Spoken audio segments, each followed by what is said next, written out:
Buenas tardes, mi nombre es María Castillo y el día de hoy vamos a ver el tema de virus correspondiente a la semana 4 del curso. Y voy a empezar la presentación haciendo la siguiente pregunta. ¿Qué son los virus? ¿Son seres vivos? ¿Son complejos supramoleculares?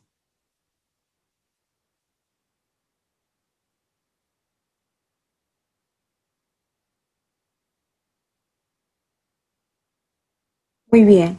Sí, exactamente, los virus son complejos supramoleculares infecciosos. La palabra virus viene del latín que significa veneno. Son complejos supramoleculares infecciosos y vamos a ver algunas características de estos agentes. Se les denomina complejos supramoleculares porque son un conjunto de ácidos nucleicos con proteínas. Está formado por un ácido nucleico de tipo ADN o ARN. Se les conoce como parásitos intracelulares obligados, y esto porque necesita de un hospedador, necesita de una célula que pueda realizar los mecanismos para que ésta se multiplique. Es decir, depende del metabolismo de otra célula para poder sobrevivir. Habíamos mencionado que el genoma puede ser ADN o ARN y este puede ser mono o bicatenario, ya lo vamos a ver más adelante. Y además estos virus se replican dentro de una célula denominada célula hospedera. Vamos a ver un poco de antecedentes sobre la biología y resaltamos la enfermedad del mosaico del tabaco, que es aquella que da una pigmentación extraña a plantas, especialmente a las de tabaco. A raíz de esta enfermedad es que se realizan estudios, se descubre este virus. Empezamos con Dmitry Ivanovsky. Este personaje en el año 1892 propuso de que esta enfermedad era causada por agentes más pequeños que las bacterias. Y concluyó esto gracias a ensayos que realizó en filtros denominados filtros de Chamberlain. Estos filtros de Chamberlain lo que hizo fue agarrar el líquido de una planta enferma por este virus. Entonces, este filtro de Chamberlain lo que hace es realizar la purificación de líquidos, es decir, retiene a las bacterias en los filtros que contiene y se tiene una sustancia libre de estas. Sin embargo, cuando introdujo el jugo de una planta enferma, y aquí en la parte inferior tenía plantas sanas, se dio cuenta de que a pesar de los filtros que retenían a las bacterias, estas plantas sanas se podían eh, infectar, por lo que tenían las plantas enfermas. Entonces, de ahí es que dedujo de que la enfermedad era causada por agentes más pequeños que las bacterias. Seguidamente, recién se denomina a estos agentes más pequeños virus. En 1896, gracias a Bayernick, realiza estudios similares a los de Ivanovsky. Sin embargo, él determina de que este virus, este agente pequeño, se puede replicar, reproducir en tejidos vivos. El tercer personaje que deben recordar es Wendell Stanley. Él en 1935 cristalizó el virus del mosaico del tabaco. Esto quiere decir que pudo saber los componentes, eh, la- las, las estructuras que conformaban el virus. A partir de la pepsina, que es una enzima, propuso de que esta enzima podía inhibir la actividad viral. Entonces, como las enzimas, que son proteínas, son específicas y actúan sobre otras proteínas, es que determinó de que estos agentes pequeños, estos virus, están constituidos por proteínas.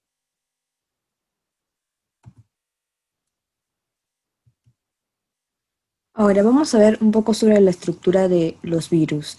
Los virus tienen un tamaño entre 20 a 300 nanómetros. Están constituidos por un ácido nucleico que está envuelto por una, una capa de capsómeros. cápside, y el conjunto de ácido nucleico con la cápside se le denomina nucleocápside. Algunos virus contienen una envoltura lipoproteica. Esta envoltura lipoproteica la suelen conseguir de la membrana lipídica de las células hospedadoras. Y también contienen algunas enzimas, ¿no?, que ayudan en su replicación. Tenemos virus desnudos, que solamente están conformados por ácido nucleico y la cápside. Tenemos virus envueltos, contienen además una envoltura. Un ejemplo de un virus desnudo puede ser el virus del papiloma humano, y un ejemplo de un virus envuelto puede ser el virus del herpes. Podemos clasificar a los virus según su forma. Presentan tres formas. Una forma esférica, que en realidad es icosaédrica. Una forma bastonada o cilíndrica. Y una forma compleja que contiene las dos estructuras, tanto la esférica como la cilíndrica o la bastonada, ¿no? Y el ácido nucleico se encuentra en la parte superior. Cada una de estas estructuras son los capsómeros, ¿no? Todo es la cápside, el capsómeros y el material genético. Y estas son imágenes que encontramos en los libros, pero en la vida real, cuando lo vemos bajo un microscopio de alta gama, lo vemos de la siguiente manera. Como un virus esférico tenemos el virus del papiloma humano. Como un virus bastonado tenemos el virus del mosaico del tabaco.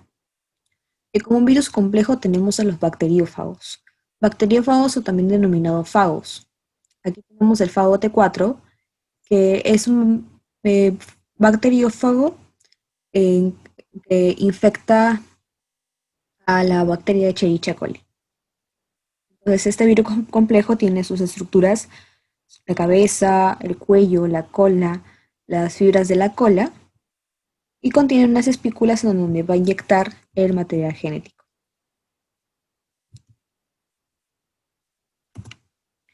Podemos clasificarlo según su material genético. Habíamos mencionado de que un virus está compuesto por ADN o ARN. Este ADN o ARN, bueno, si contiene ADN, se le denomina desoxirribovirus, y si está constituido por ARN, se le denomina un ribovirus.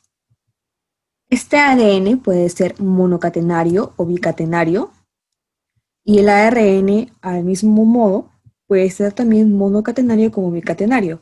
Es una característica especial de estos agentes infecciosos. ¿Cuál es la diferencia entre uno con otro?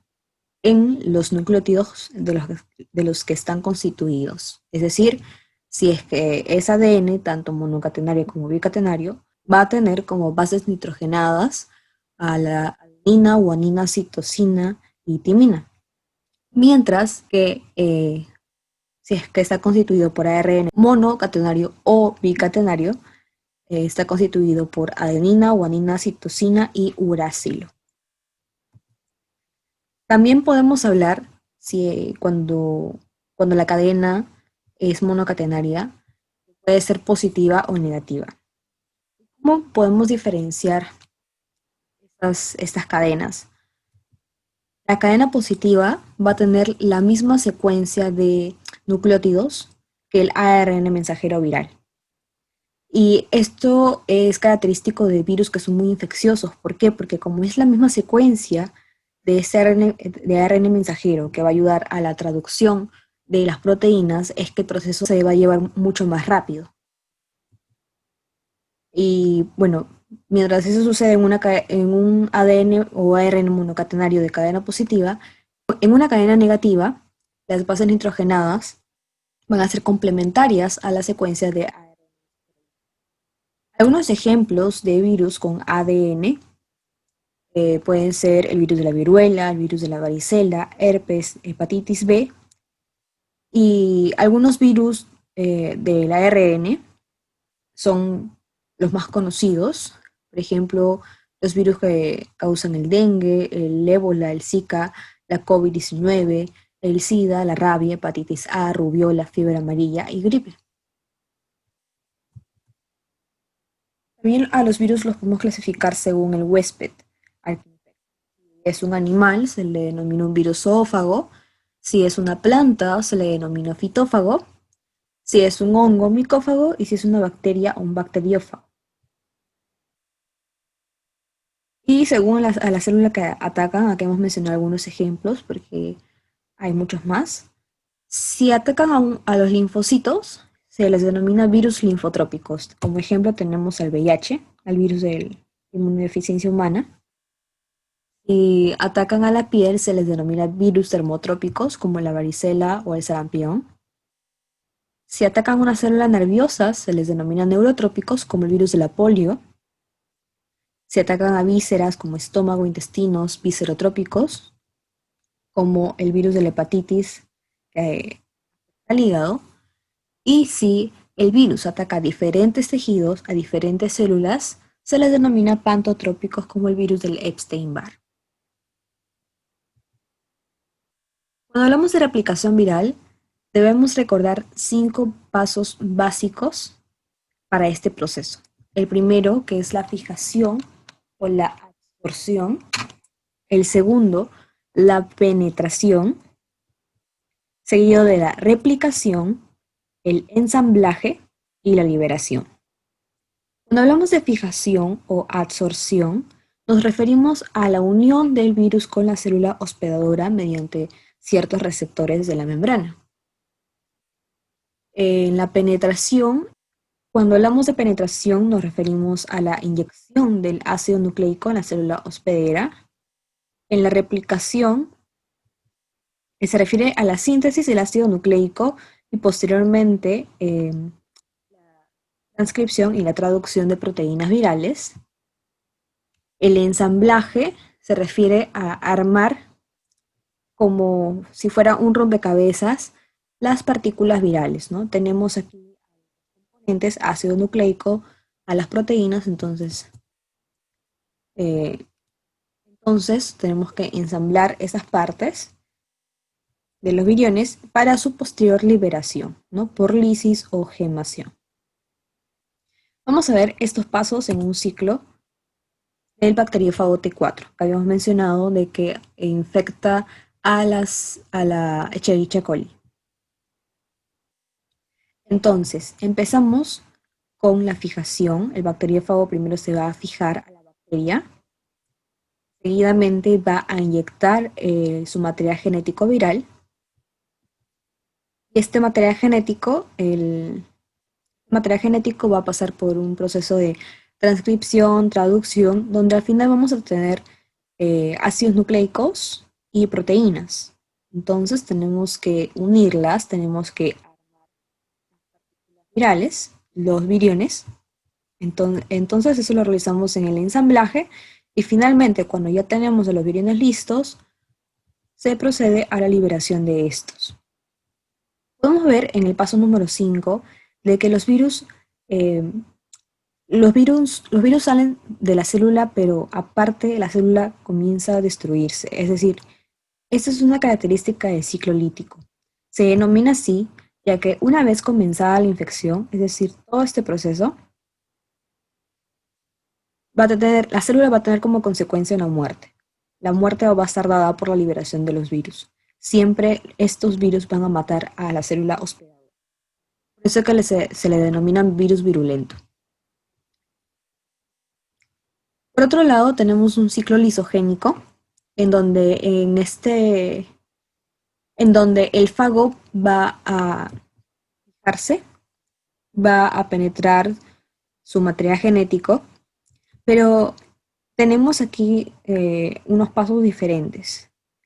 El material genético de este fago, de este bacteriófago, va a unirse al genoma bacteriano, al genoma de la célula hospedadora. Va a recombinarse. Y cuando se recombina, cuando se forma este complejo, genoma bacteriano más genoma del virus, se le va a denominar prófago. Y este prófago va a ser transmitido por la división celular a las células hijas de la célula hospedadora. Entonces, aquí se establece una relación genética estable de larga duración con el hospedador. Aquí no hay muerte de la célula hospedadora, simplemente hay un ataque, por así decirlo, al genoma de la célula hospedadora y este cambio se va a seguir eh, transmitiendo hacia las células hijas de la célula. A estos virus se les denomina virus atenuados. Sin embargo, el ciclo lisogénico puede volver a realizar un ciclo lítico. El virus puede volver a realizar un ciclo lítico a partir de un estímulo. Veamos la siguiente imagen.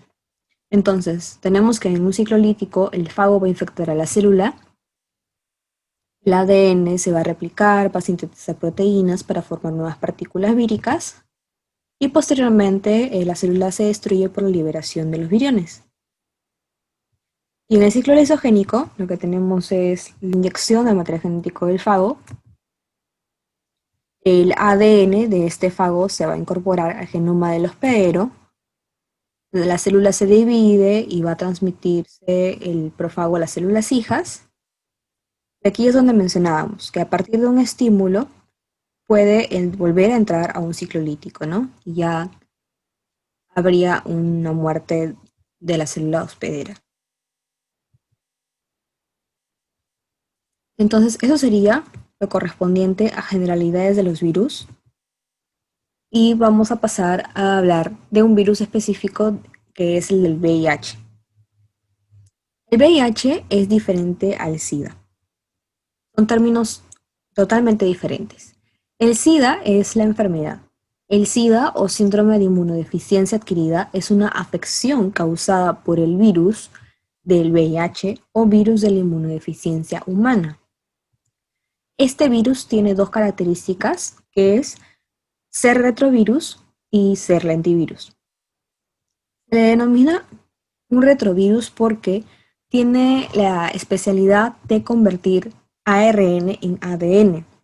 Si recordamos un poco sobre el dogma de la biología molecular, lo normal es que el ADN, por medio de la transcripción, pase a ser ARN. Sin embargo, este retrovirus avanza hacia atrás en contra de las leyes del dogma, ¿no? Y esto lo hace gracias a una enzima denominada transcriptasa inversa o retrotranscriptasa que se encuentra dentro de esta partícula vírica. También se le dice que es un lentivirus porque las infecciones son lentas. Entonces los síntomas van a aparecer después de años. Después de 10 a 12 años recién se pueden manifestar los síntomas. Pero lo que pasa es que también es un lentivirus, ¿por qué? Porque va a afectar a ciertas células de nuestro sistema inmunológico y lo que va a hacer es haber una deficiencia de estas células. Por eso es que es un virus de la inmunodeficiencia. Al nosotros tener pocas defensas, somos muy propensos a enfermarnos y desarrollar un cuadro grave, de repente de una simple gripe o de una simple tos. Estas personas que tienen SIDA ya en su fase terminal fallecen por esta razón, ¿no? Tienen bajas defensas, entonces mueren por no tener los anticuerpos necesarios para enfermedades que nosotros podemos considerar simples. Habíamos mencionado de que este virus ataca a ciertas células de nuestro sistema inmunológico, específicamente a los linfocitos T auxiliadores, que tienen los receptores TCD4. Sin embargo, este receptor CD4 también lo encontramos en otras células como las microglias del sistema nervioso central y los monocitos de la sangre. La enfermedad se transmite principalmente por el sexo sin protección, por el sexo sin condón. También se puede transmitir por transfusiones o hemodiálisis de sangre infectada por este virus, por contacto con agujas infectadas y por vía perinatal de madre a hijo. Es decir, que la madre se haya infectado por el virus del VIH y durante el desarrollo embrionario le haya traspasado a su hijo el virus. Estas son las vías de transmisión. Sin embargo, el virus ha sido detectado en fluidos como semen, lágrimas, leche materna, secreciones vaginales y sangre. Pero eso no quiere decir de que pueda ser infectivo, ¿sí? Solamente se ha detectado en estos fluidos, pero estos 4 ítems son los principales modos de transmisión, sobre todo el sexo sin protección. Hablando un poco sobre la estructura del VIH, tenemos que está conformado por dos tipos de glucoproteínas, una glucoproteína 20 y 41. Tiene una nucleocápside, una envoltura lipoproteica, dos cadenas de ARN monocatenario y lo más importante, la enzima transcriptasa inversa o retrotranscriptasa. En el ciclo de replicación habíamos visto de que el virus se va a unir al receptor CD4 de la célula, se une con el receptor, se fusiona a la membrana y va a inyectar su material genético, que es el ARN viral. Y gracias a su enzima retrotranscriptasa es que este ARN se puede convertir en ADN y gracias a esto puede transcribirse y traducirse y luego pasar al ensamblado de las partículas víricas de las proteínas para su liberación. Si es que nos llegamos a infectar por este virus, bueno, las células se defienden mediante interferones. Esos interferones son proteínas de bajo peso molecular sintetizados por los linfocitos frente a una infección viral. Estos interferones son mensajeros. Pueden ser mensajeros hacia una célula para inhibir la transcripción y traducción de este virus. Estos interferones también pueden ir a una célula que ya está, que tiene los virus dentro para que realice su autodestrucción. O también estos interferones pueden viajar por el torrente sanguíneo y para activar nuestro sistema inmunológico, ¿no? Para llamar a más glóbulos blancos. Correspondiente al diagnóstico de esta enfermedad, tenemos 3 tipos de diagnóstico. Anteriormente se realizaba una prueba ELISA y posteriormente una prueba Western blot. ¿Cómo es esto? La prueba ELISA es una prueba de anticuerpos y esta prueba no es definitiva porque solamente va a detectar lo que nosotros producimos en sí para atacar al virus, mientras que la prueba Western blot es una prueba molecular y es específica para las partículas virales. Entonces, lo que se hacía para diagnosticarse uno como VIH positivo es que primero se realizaba una prueba de ELISA y si la prueba de ELISA salía positivo, confirmaba con una prueba de Western blot.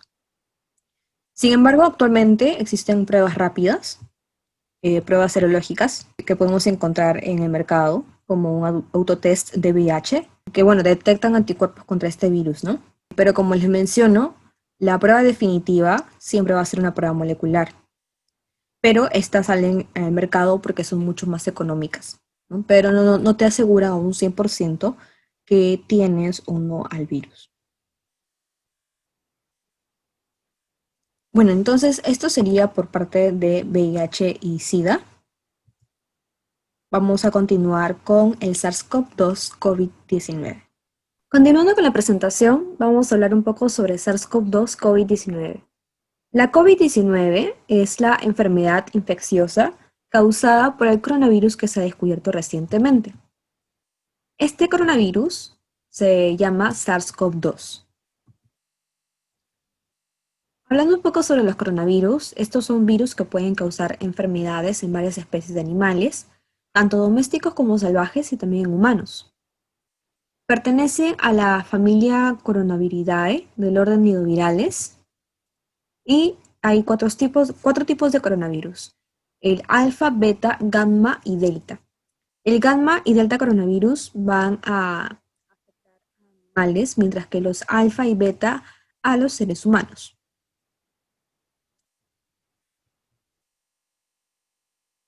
Dentro de estos últimos 20 años hemos tenido, bueno, aparte de esta pandemia del SARS-CoV-2, han habido dos epidemias anteriormente, en el 2002 por el SARS-CoV en China, en el 2012 por el MERS-CoV en Medio Oriente y en este momento tenemos una pandemia del SARS-CoV-2. Empezó el 31 de diciembre cuando se alertó un grupo de casos de neumonía típica en la ciudad de Wuhan, China. Es a partir de ahí que el 9 de enero del 2020 la OMS informa que esta nueva neumonía atípica de origen desconocido es provocado por un nuevo tipo de coronavirus, ¿no? Por el SARS-CoV-2. Y bueno, los casos siguieron aumentando y finalmente el 11 de marzo del 2020 la OMS decidió declarar a la enfermedad como una pandemia. Y hasta la fecha, 27 de octubre, tenemos casi 33 millones de personas infectadas alrededor del mundo, casi 1 millón de fallecidos y el Perú se sitúa en el quinto lugar de países afectados por la enfermedad en cuestión de la cantidad de personas infectadas, ¿no? Son a la fecha 800.142. Las células infectadas o afectadas por este virus son los neumocitos de tipo 2, ya que tienen un receptor denominado ACE2 o receptor de la enzima convertidora de angiotensina 2. Este receptor también puede ser encontrado en otras células, como en las células de los riñones, pero va a afectar principalmente a las vías respiratorias. Entonces aquí tenemos un esquema de nuestro aparato respiratorio. Tenemos a los sacos alveolares y aquí presentamos un alveolo. Un alveolo con los neumocitos de tipo 2, tipo 1 y los macrófagos.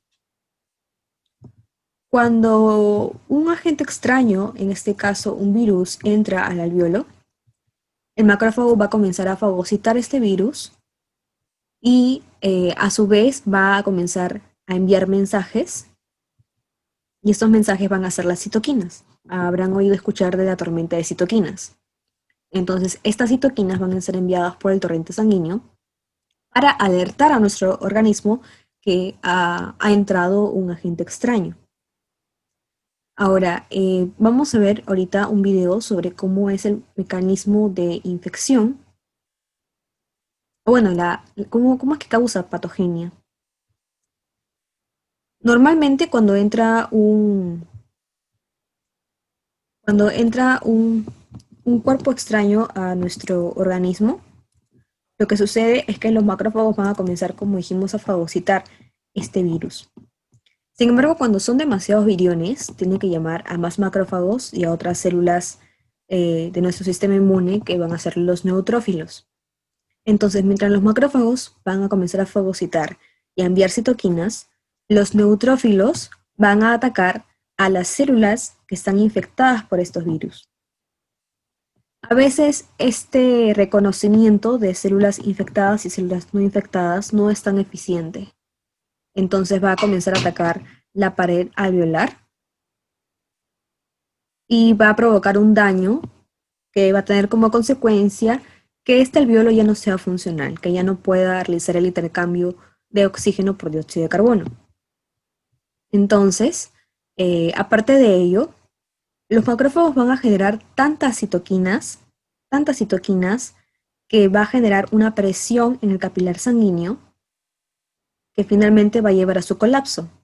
Entonces, el colapso del capilar sanguíneo va a generar una presión en el alveolo y tanto va a ser esta presión que el contenido del capilar va a entrar al alveolo.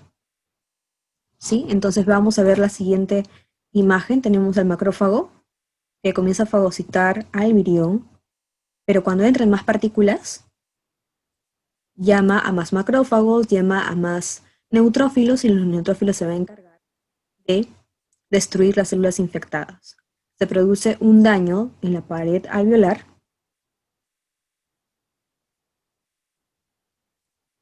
y aquí vemos el colapso del capilar sanguíneo. Entonces, este contenido nosotros lo expulsamos mediante la tos seca.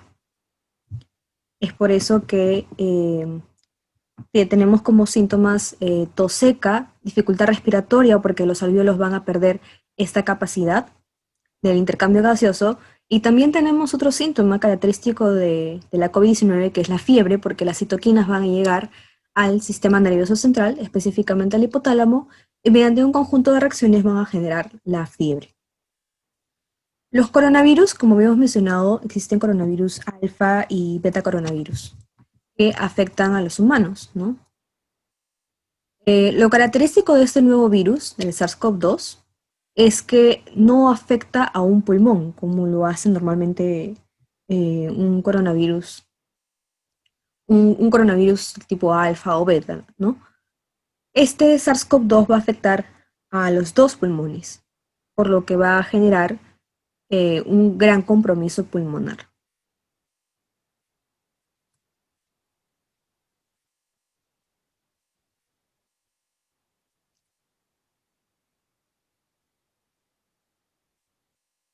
¿Y está? Es donde tenemos aquí el compromiso pulmonar en ambos pulmones. Y bueno, eso ya lo podríamos ver el compromiso con una radiografía o tomografía. ¿Y cómo se transmite este virus? El virus se transmite mediante gotículas cuando una persona infectada habla, tose o estornuda. Y hay dos métodos en los que nos podemos infectar. Un método o mecanismo directo, cuando estas gotículas caen directamente a nuestros ojos, nariz o boca, a nuestras mucosas especialmente. O un mecanismo indirecto, cuando estas gotículas caen sobre superficies y luego tocamos estas superficies y con la mano infectada nos llevamos, bueno, no nos llevamos la mano infectada a las mucosas. Sin embargo, el SARS-CoV-2 se ha podido detectar en semen, leche materna, sangre y heces, pero como mencionamos anteriormente, eso no quiere decir de que esta detección sea de virus infecciosos, ¿no? Puede ser ciertas partes del virus, cierto material genético, restos que se encuentran en estos fluidos, en estas muestras.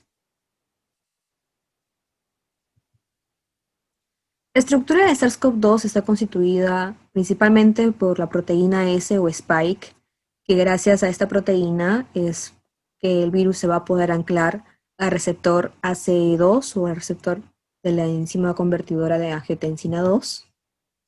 Presenta un ARN monocatenario positivo. Ya habíamos mencionado eh, que la cadena positiva se refiere a que es igual, tiene una secuencia de nucleótidos igual al ARN mensajero viral y esto hace que el proceso infectivo sea mucho más rápido. También tiene una proteína N o proteína de la nucleocápside, una proteína M o de la membrana y una proteína E o de la envoltura.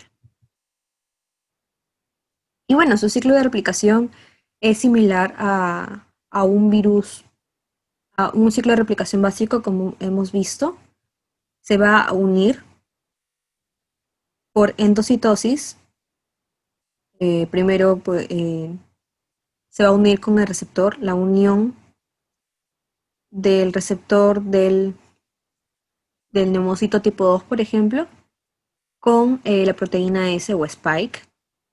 Luego se va a dar la liberación del genoma viral. Se va a traducir una proteína. Con este genoma viral se va a producir una proteína que va a ayudar en la replicación del virus. Entonces, su posterior transcripción y traducción para tener al final las proteínas constituyentes Entonces, luego se va a proceder al ensamblado. Aquí también participa el retículo endoplasmático y el aparato de Golgi. Entonces, luego del ensamblado, pasamos a la liberación por exocitosis. Recuerden que el receptor es el receptor de la enzima convertidora de angiotensina 2. Ahora hablemos un poco sobre la dinámica de la infección. Nosotros vamos a tener dos tipos de pacientes, por así decirlo, infectados por el SARS-CoV-2. Vamos a tener pacientes asintomáticos y vamos a tener pacientes sintomáticos, ¿sí? Pacientes asintomáticos y pacientes sintomáticos. Vamos a ver estos conceptos ya que suelen confundirlos bastante en los medios de comunicación y es bueno tener claros estos términos. A ver, tenemos dos tipos de pacientes, un paciente asintomático y uno sintomático. ¿Cuál es la diferencia? El paciente asintomático nunca va a desarrollar síntomas. De ahí su nombre, asintomático, nunca va a desarrollar síntomas.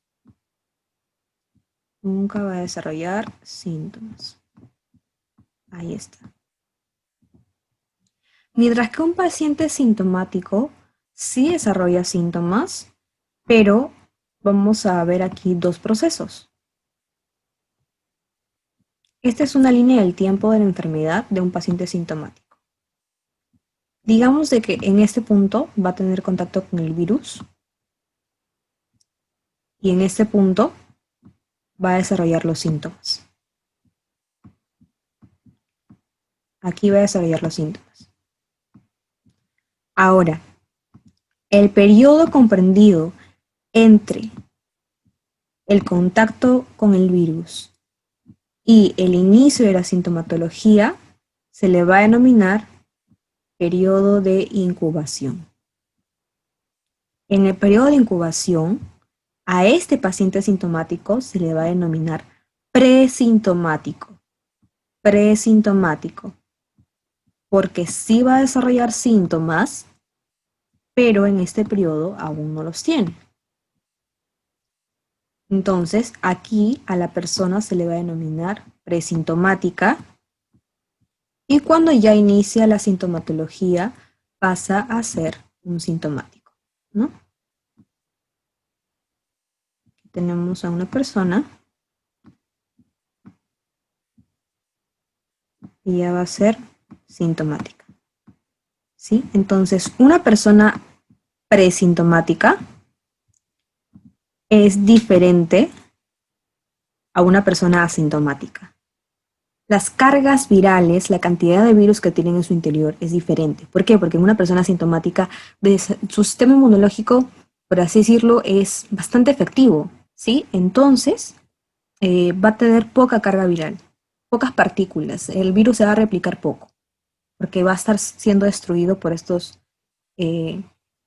sistema inmunológico. Sin embargo, en un paciente sintomático, sí va a desarrollar síntomas. El hecho de que un paciente tenga síntomas quiere decir de que el cuerpo está atacando al virus, entonces sí va a tener una alta carga viral. Tanto un paciente sintomático como presintomático y sintomático tienen capacidad de infectar a otra persona.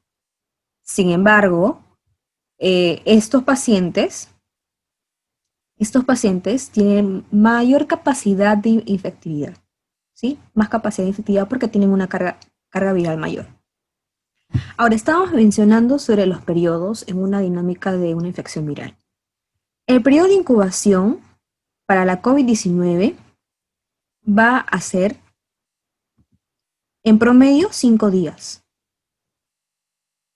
5 días es que demora, digamos, el inicio de la sintomatología, ¿sí?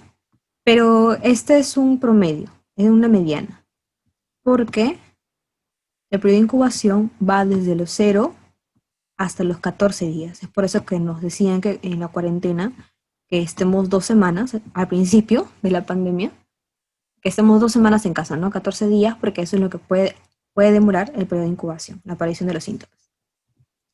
Ahora, ¿qué es el periodo ventana? El periodo ventana se le denomina al periodo comprendido entre el inicio de los síntomas y la detección de anticuerpos. ¿Sí? El periodo de ventana es el periodo comprendido entre el inicio de los síntomas y la aparición de los anticuerpos. Cuando una persona tiene mayor capacidad de infectar, es decir, cuando hay anticuerpos es porque ya se van el cuerpo ya está combatiendo, ¿no?, la enfermedad poco a poco. Entonces, es en estos días, alrededor de los primeros 7 u 8 días, después del inicio de la sintomatología, que una persona tiene una gran capacidad para infectar a otra. Y también en el periodo de incubación. Entonces, en el periodo de incubación y los 7 días o 8 días después del inicio de la sintomatología, es que una persona tiene mayor probabilidad de contagiar a otra. Luego tenemos la producción de los anticuerpos. En una fase temprana tenemos a los anticuerpos, a la inmunoglobulina M, que es la primera que va a ser producida, la primera en atacar a estas partículas virales, a estos virus, y va a tener un periodo en nuestro organismo corto, un periodo corto. El anticuerpo, la inmunoglobulina que va a ser detectada hasta 3 meses después de la infección, va a ser la inmunoglobulina G. ¿Sí? Es la inmunoglobulina G. Entonces, cuando nosotros ya tenemos una inmunoglobulina G, ya perdimos la M, es que ya estamos en una fase tardía, ¿no? En una fase de curación. Vamos a verlo más adelante cuando hablemos de pruebas rápidas. Entonces, ¿cuáles son las manifestaciones clínicas de esta enfermedad? Ya habíamos mencionado el mecanismo fisiopatológico de la tos, fiebre, también los pacientes con la enfermedad presentan fatiga, congestión nasal, secreción nasal, dolor de garganta, dolor de cabeza, diarrea, dificultad para respirar y también se ha podido observar una pérdida del gusto o olfato. Ahora, no todas las personas que se van a infectar por este virus van a desarrollar un cuadro grave, ¿sí? Un cuadro clínico grave. De cada 10 personas, 8 van a desarrollar una sintomatología leve que no van a requerir de hospitalización. Las dos restantes, es decir, el 20%, sí va a requerir de hospitalización, de oxigenación, y bueno, en caso de que presente una saturación baja, se procede a realizar intubación, ¿no? Una ventilación mecánica. Las personas más susceptibles a desarrollar un COVID-19 grave son los adultos mayores de 60 años y las personas con afecciones médicas previas o denominadas, bueno, esas afecciones médicas previas también se llaman comorbilidades, ¿no? Estas comorbilidades pueden ser diabetes, obesidad o hipertensión. Y también dentro de todos los pacientes infectados se ve que afecta más a los hombres, ya que estos tienen mayor cantidad de receptores para la enzima convertidora de angiotensina 2. En nuestro país se realizan dos tipos de pruebas, una prueba molecular y una prueba rápida. La prueba molecular va a detectar el material genético viral, mientras que la prueba rápida va a detectar lo que nosotros producimos, ¿no? Nuestros anticuerpos. ¿Cuál es más específica, cuál es la confirmatoria? Siempre va a ser la prueba molecular. Sin embargo, va a ser muy cara, es por eso que el testeo se está realizando con pruebas rápidas. Pero esto es un problema, la verdad, y vamos a verlo a continuación. Explicamos primero el método de la prueba molecular. Esta prueba molecular se realiza en el laboratorio mediante un procedimiento de RT-PCR en tiempo real o la reacción en cadena de polimerasa con transcriptasa reversa. ¿Esto por qué? Porque el virus del SARS-CoV-2 presenta, mencionamos como material genético a un ARN. Pero para la prueba molecular, para este PCR funciona con ADN. Entonces tenemos que insertar ciertas proteínas como enzimas, por ejemplo, como que dice de transcriptasa reversa, para que el ARN viral lo convierta en ADN y así se pueda amplificar. El PCR, esta prueba molecular va a detectar el material genético viral, específicamente a ciertas regiones, como el gen E, el gen N o el gen RDRP. Esto vamos a explicarlo a continuación.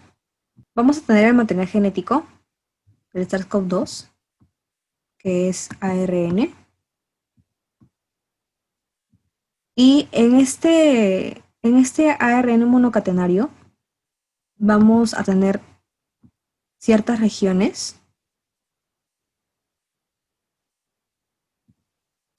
en donde estas regiones van a codificar, van a traducir proteínas. Estas proteínas van a ser proteínas estructurales. Y el nombre lo dice, ¿no? Estas proteínas van a conformar la estructura del virus. ¿Cuáles pueden ser estas proteínas? Pueden ser los que vimos anteriormente, ¿no? La proteína E de la envoltura, la proteína M de la membrana, la proteína N de la nucleocápside, la proteína S de la proteína Spike, ¿no? Ahí está. Y también en el genoma viral vamos a tener otras regiones que se van a encargar de codificar, de traducir proteínas no estructurales. Y a esto me refiero de repente con algunas enzimas, algunas proteínas que se requieren para la replicación viral. Entonces, dentro de estas proteínas no estructurales tenemos al gen RDRP,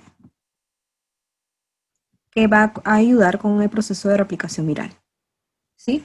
Entonces, esta prueba molecular va a detectar la secuencia de aminoácidos que se requieren para el gen E o el gen M o el gen N o el gen S. Mayormente se van específicamente hacia estos genes. Ahora sí, vamos a ver cómo se da el proceso del PCR, del RT-PCR en tiempo real. Tenemos conocimiento de que la prueba molecular se realiza a partir de muestras de un hisopado, sea nasofaringio u orofaringio, también muestras de esputo, que son las secreciones que tenemos. Entonces, este hisopo se va a almacenar en un tubo, en un medio de transporte viral, y bueno, aquí van a estar contenidos los billones, ¿no? Los virus. Pero para realizar esta prueba solamente necesitamos el material genético, entonces tenemos que realizar una lisis, tenemos que hacer una extracción del ARN, solamente vamos a necesitar esto, entonces por ciertos procesos vamos a obtener un ARN purificado y mediante este aparato que es un amplificador, lo que va a realizar este amplificador es, en caso de nosotros tener el ARN viral, lo que va a hacer es multiplicar este ARN viral, multiplicarlo, multiplicarlo, multiplicarlo, tener bastantes secuencias de este, se va a poder observar una curva ascendente, ¿no? Que tiene que ver con la cantidad de copias del material genético. Entonces, en este RT-PCR, como mencionamos, el ARN se convierte en ADN, esa es característica del RT-PCR, y una vez que tenemos ya el ADN, se comienza a tener los resultados en tiempo real porque mientras se va amplificando, mientras se van teniendo estos amplicones, la curva va subiendo, ¿no? Entonces, uno resulta con una prueba molecular positiva en caso de que sí se llegue a tener estos amplicones. Y bueno, si nosotros tomamos la muestra y no tenemos al virus, entonces no se desarrollaría una curva ascendente, ¿no? Entonces es aquí donde tenemos una prueba molecular negativa. Ahora, hablando de las pruebas rápidas, estas pruebas rápidas detectan a los anticuerpos, tanto a la IgM como a la IgG, Entonces, por ejemplo, en el periodo de ventana, nosotros no podemos detectar a los anticuerpos, ya vimos en el cuadro anterior, que recién los anticuerpos se van a comenzar a desarrollar días después del inicio de los síntomas. Entonces, bien, acá, por ejemplo, tenemos el comienzo de los síntomas a partir de aquí, tenemos el periodo de ventana, se van a comenzar a detectar a los anticuerpos. El primero que se va a detectar es la IgM y posteriormente la IgG, que ya mencionamos de que permanece en nuestra sangre hasta aproximadamente 3 meses. Entonces, ¿qué pasa cuando, por ejemplo, tenemos una prueba de IgM positiva y IgG positiva? ¿No? Quiere decir de que se van a pintar estas banditas, ¿no? IgG, IgM, y tenemos una prueba positiva de COVID. Me olvidé mencionar de que esta prueba es serológica, es decir, nuestra muestra va a ser a partir de una gota de sangre, porque es ahí donde vamos a encontrar a los anticuerpos. Entonces, si tenemos una IgM positiva y un IgG positivo, eh, vamos a quitar un rato las pruebas moleculares para enfocarnos en las pruebas rápidas, que es lo que se está haciendo en el país. Entonces, si tenemos IgM e IgG, quiere decir que estamos en la fase activa de la infección. Si tenemos una IgM positiva y una IgG negativa, estamos en una fase temprana, ¿no? Aquí la IgM comienza a ser detectable, ¿no? Al principio. Si tenemos una IgG positiva y una IgM negativa, quiere decir de que nosotros estamos en una fase de recuperación. Es decir, hemos tenido la enfermedad, hemos tenido al virus en nuestro organismo y ya estamos curados, por así decirlo. Tenemos nuestros anticuerpos, bueno, y la IgG, entonces estamos en un periodo de convalecencia, ¿no? Aquí, fase posterior, fase de recuperación, hemos tenido el virus, pero ya no tenemos capacidad de infectar a otra persona. Sí, ya solamente tenemos anticuerpos. ¿Cuándo es que sí tenemos capacidad de infectar? Cuando tenemos, por ejemplo, una IgM o IgM-IgG positivas. Pero ¿qué pasa en el periodo de ventana? Uno no sabe cuándo está en el periodo de ventana, ¿no? El periodo de ventana es aquel cuando aún no se pueden detectar estos anticuerpos. Si nos realizamos una prueba molecular, sí se van a poder detectar el virus, pero no los anticuerpos. Entonces, el problema del testeo masivo con pruebas rápidas es que, por ejemplo, si yo tengo contacto con el virus y me realizo una prueba rápida, me va a salir negativo, entonces me dicen, señor, usted ha salido con prueba rápida negativo para COVID-19. Y de repente yo no tomo las precauciones necesarias porque yo confiaba de que soy negativa y puede infectar a otras personas. Pero si me realizo la prueba rápida una semana después, ya voy a detectar a los anticuerpos. Pero para eso yo ya he infectado a otras personas. Entonces, ese es el problema con las pruebas rápidas, ¿no? ¿Qué pasa cuando la persona está en periodo de ventana? No van a poder ser aislados correctamente porque aún no se detectan los anticuerpos. Es por eso que el testeo se tiene que realizar en base a pruebas moleculares. Sin embargo, esto no se hace porque estas son más caras, ¿sí? Más rápidas son las pruebas rápidas. Igual lo vimos con el diagnóstico del VIH. El RT-PCR, solamente vemos aquí una curva azul.